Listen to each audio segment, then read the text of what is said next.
guys, welcome back to my channel. So today I'm back at my parents' house, which is why you can see my beautiful shelves behind me. I really love this. I really love looking at them all the time. It just makes me so happy. But that also made me realize that there are a lot of series that I have started and never finished for no apparent reason, really. And because since then a lot of time has passed, I basically forgot everything that happened in those books. So yeah, today I just wanted to show you the books that I really want to reread so that I can finish the corresponding series. That would be really long for a video title, so I have to figure out how to compress that just a little bit. So the first series I want to revisit is Noughts and Crosses by Mallory Blackman. This series has actually been out for a really long time and there are 4 books altogether. I actually own all 4, but I've only read 2 because between the time that I had and read book 2 and actually bought the final 2, too much time passed. And then I never read it. If you don't know this series, then you're seriously missing out because I think it's one of the most underrated series ever. It is a dystopian YA series set in a world where basically the societal positions of black and white people are reversed. So ideally, in nowadays society, there wouldn't be a difference, but sometimes, unfortunately, black people are discriminated against. And in this series, it is basically the same thing, just flipped around. So black people are viewed as the superior race and oppressing the white people. And I just thought that to begin with was just such a great idea to write a story about. And this is basically a forbidden love story between a black guy and a white girl, I think. No, the other way around. White people are called Noughts and black people are called Crosses. By the way, that's why this book is called Noughts and Crosses. And yeah, I just remember this being a really cute love story that also has a lot of tragic elements to it. And the societal criticism aspect of it is so wonderfully done that I just really enjoyed this the first time around. And I seriously just wanted to finish this series. I just need to reread the first 2 books because I basically forgot everything. So the next series I'm not in the biggest hurry to reread just because book 3 should have been out for I think about 1,000,000 years, but it's still not there. There's still nothing happening in that corner and I don't get why. This is The Archived by Victoria Schwab. She just constantly publishes books but never the 3rd book in the Archived series and I just don't get it. But basically in anticipation of the 3rd book I want to read the first 2. But as it stands, I still have a ton of time to do that. If you don't know The Archived, have you been living under a rock? I honestly don't know that many adult series, so most of these are actually YA. This is a fantasy YA story where people who die end up in a certain realm where they wander around and they're called histories.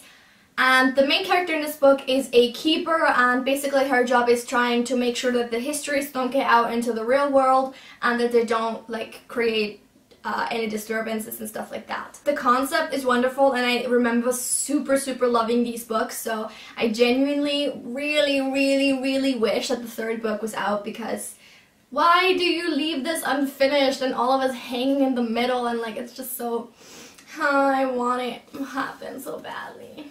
Next is Red Queen by Victoria Aveyard. I read this book I think 2 years ago or 3 years ago, I actually don't remember.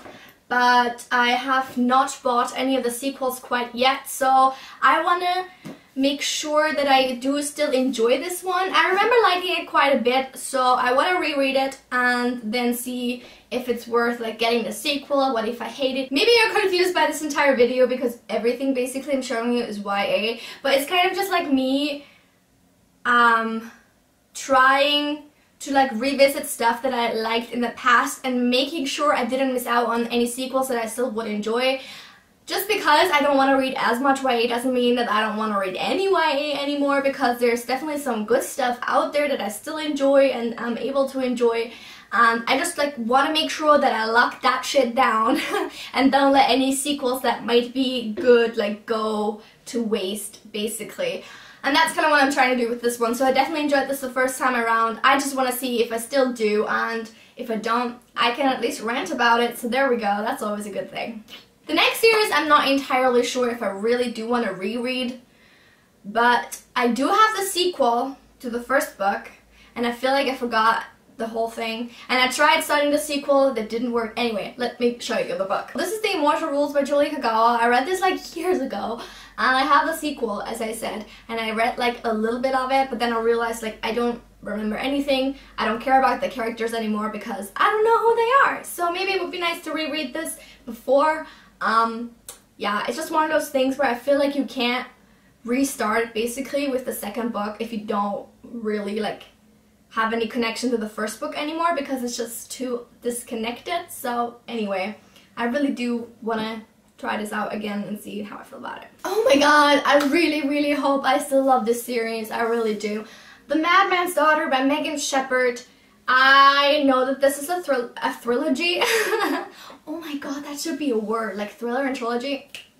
I'ma patent that shit before anybody else gets to it. So this is a trilogy. I never got around ordering book 2 and 3, and I just like recently thought about doing that. So again, I want to make sure I still enjoy the series. So I want to reread the first book. Also, if you watch my Project TBR video, link it in the cards just sneakily. I really want to read The Island of Dr. Moreau by H.G. Wells, which is like the original version of the story, this year, and I would just love to sort of connect that book with these. And then the final series, again, I'm not sure if I'm actually going to reread it because it's so long, but I definitely will still love it. I know I will. And that is The Lies of Locke Lamora by Scott Lynch. I have 3 books in this series. I've read 2, and the third one is also on my Project TBR list. I really love this story and I love these books, but I'm not entirely sure if I will be able to like read this much. This book is over 500 pages. I think book 2 is also super long. Book 3 is also like this big, so it's just a lot basically, especially since it's a reread. Maybe I'll just read like the plot summaries or something, but I definitely would love to have the time to read them again. Anyway, you guys, so that's it for the series that I would love to revisit and reread and continue and then finally finish. There we go. That was a really long sentence with a lot of ends in it. I have like this weird relationship with rereading books where I'm like, I don't know if I should, but I really want to, but I don't know if I have the time, and then I have like other stuff to read that I haven't read before, and then it's like, it's hard. Life is hard. Let me know, you guys, what you think about rereading books, if that's something you like to do. I know some people are completely opposed to it. Other people like read one book a million freaking times, which I also can't quite do, but yeah. Let me know in the comments down below. Don't forget to like this video and click the subscribe button for more book-related videos coming soon. And I'm gonna see you next week. Have a lovely week.